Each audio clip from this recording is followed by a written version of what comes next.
សួស្តីបងប្អូនវ៉ាន់តា driver ទាំងអស់គ្នាភាគច្រើនបងប្អូនភាគច្រើនប្រើ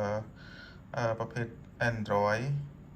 ទូរស័ព្ទប្រភេទ Android ដូចជា Samsung Oppo ជាដើមហ្នឹងហើយខ្ញុំចង់បង្ហាញពីរបៀបទូភ្ញៀវនៅពេលដែលភ្ញៀវកក់តើយើងទទួលរបៀបម៉េចទៅយកភ្ញៀវរបៀបម៉េចហើយដាក់ភ្ញៀវរបៀបម៉េចហ្នឹងអញ្ចឹងយើងសាកល្បងហៅ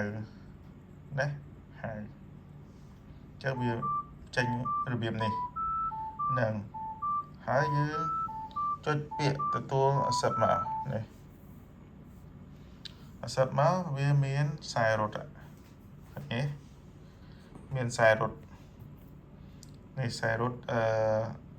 ទៅយកភ្ញៀវនេះភ្ញៀវគាត់នៅកន្លែងនេះចំណុចរូបមនុស្សនេះអញ្ចឹងបងប្អូនដាច់ខាតត្រូវហៅភ្ញៀវនេះចុចប៊ូតុងនេះហៅភ្ញៀវតាមទូរស័ព្ទដើម្បីឲ្យជាប់ពាក្យសម្ដីគ្នាមកឲ្យទៅចិត្តដល់ហើយលេងស្រាប់តែភ្ញៀវ cancel អាហ្នឹងចប់ហើយអាហ្នឹងសំខាន់តើតងទៅភ្ញៀវសិន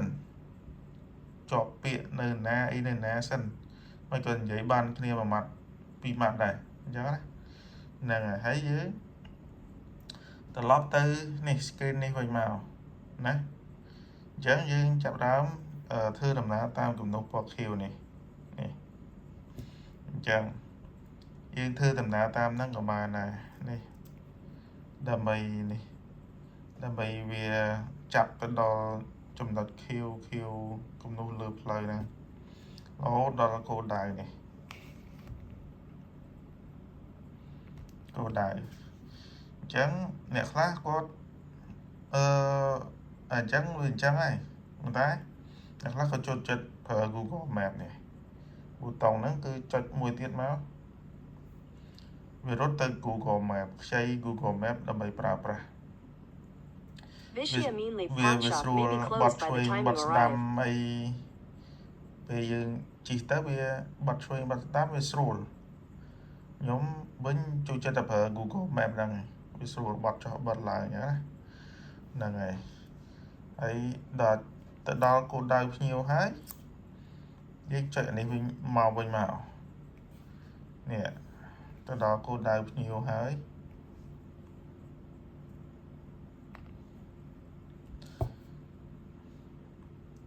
អញ្ចឹងយើងបញ្ជាក់ថាបាន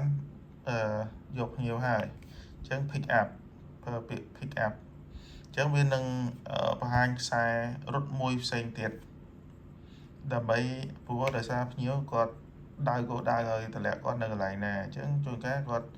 ហៅឲ្យមិត្តភ័ក្តិហៅឲ្យម្ដាយឪពុកគាត់បងប្អូនគាត់ទៅយ៉ាងទៅអញ្ចឹងគាត់ដៅរួចហើយអញ្ចឹងយើងរត់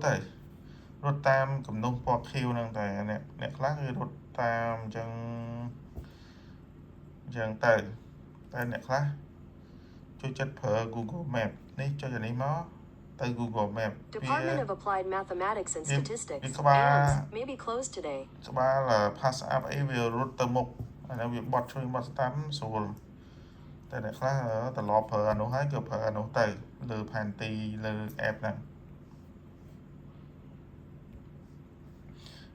ហើយយើងចុចអាហ្នឹងត្រឡប់មកវិញមកហើយខ្វែងនេះមានន័យថាយើងទៅដល់គោលដៅរបស់ភ្ញៀវហើយដែលភ្ញៀវដាក់នេះចំណុចក្រហមនេះអញ្ចឹងយើងដល់គោលដៅហើយឥឡូវដោយសារយើងនៅមួយកន្លែងនេះកន្លែងយើងនេះបើយើងជិះទៅវារត់ទៅតាមគំនូសហ្នឹងទៅដល់នេះហើយអញ្ចឹងដល់គោលដៅហើយយើង complete ទៅអាហ្នឹងបញ្ចប់ហ្នឹងទទួលលុយពីភ្ញៀវក៏នៅក្នុង app ផងគាត់ក៏ឃើញបង្ហាញលុយប៉ុណ្ណឹងដែរហ្នឹងហើយដានមកអានេះដោយសារវាអស់លុយទៅវាអស់អូតូម៉ាទិកអញ្ចឹងបងប្អូនត្រូវការបញ្ចូលលុយនៅកាបូបទី2នេះអានេះឧបមាថាបងប្អូនអស់លុយតែទូរស័ព្ទខ្ញុំវាអស់លុយអញ្ចឹងបងប្អូនចូលកាបូបទី2នេះមកអញ្ចឹងចូល Top Up Payway នេះចូល Continue មក ចឹងវារត់ទៅអេបបងប្អូនដែលប្រើប្រាស់ហ្នឹងចឹងយើងបញ្ចូលលុយចំនួនប្រមាណ 5000 យើងប្រើបាន10 ដង